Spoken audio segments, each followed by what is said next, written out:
Tryon. Thank you, Mr. Speaker. Will the sponsor yield? Of course. I thought she would.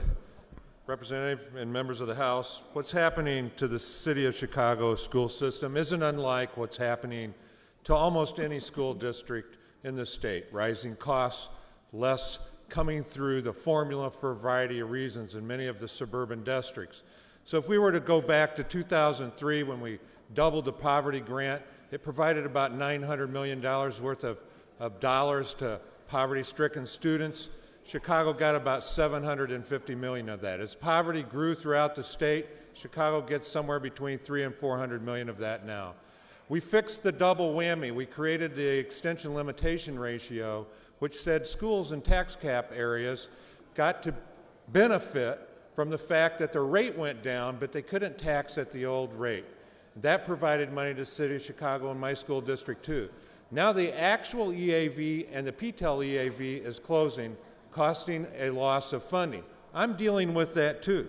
But what is difficult for me is to look at how other school districts have to do that with running referendums and raising their own tax rates and making cuts. And if I look at the tax rates in the City of Chicago and I look at them all over the rest of the state, there's a dramatic difference.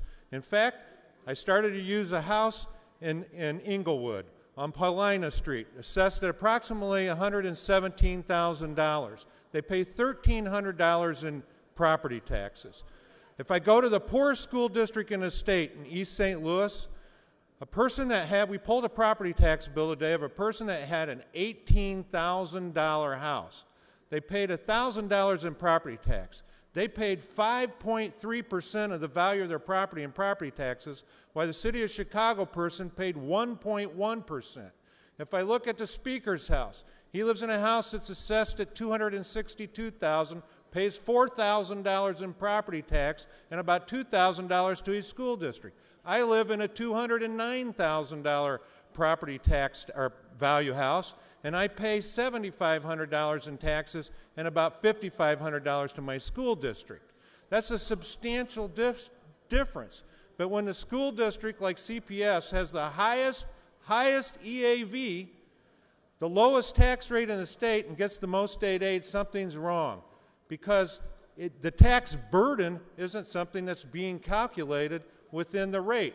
This bill provides $205 million in a pension payment and another $270 million in additional funding to the City of Chicago schools. That's $475 additional million going to that one school district that has the lowest property tax rate in the state. In fact, if we were really wanting to do something that's good, I'd make a suggestion to you that the formula actually does what it's supposed to do. If I were to look at Decatur, Illinois in the year 2000, Decatur got through the formula $2,600 per student. This year, or last year, they got $7,400 per student, and that was when it was prorated at 89%. So the formula did what it was supposed to do. It provided money to a school district that had less property value and that it couldn't access for the number of students that it was trying to educate. That worked. What doesn't work is a proration that's been in effect for the last several years. In fact, if we wanted to do something for education, we would raise the foundation level from 6,119 to 7,119 and fund it 100%, and almost every school district would do much better than it's doing today.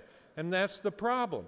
So when you make this vote, I don't know how you could be anywhere in the suburbs in DuPage County, McHenry County, Lake County, or suburban Cook and vote for this bill. This isn't the right solution.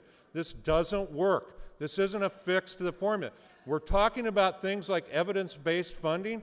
We're talking about other options. That needs to be a part of the overall solution to the budget along with the K through 12 spending.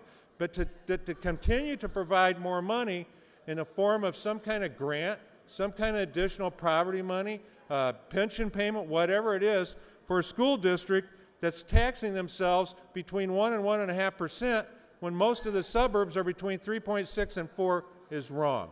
For those reasons, I say we go back to the drawing board, we work on the formula, we work on the foundation level, we get rid of the proration, and we do some things that actually work for all the school districts and provide a better education for our kids and in the state of Illinois.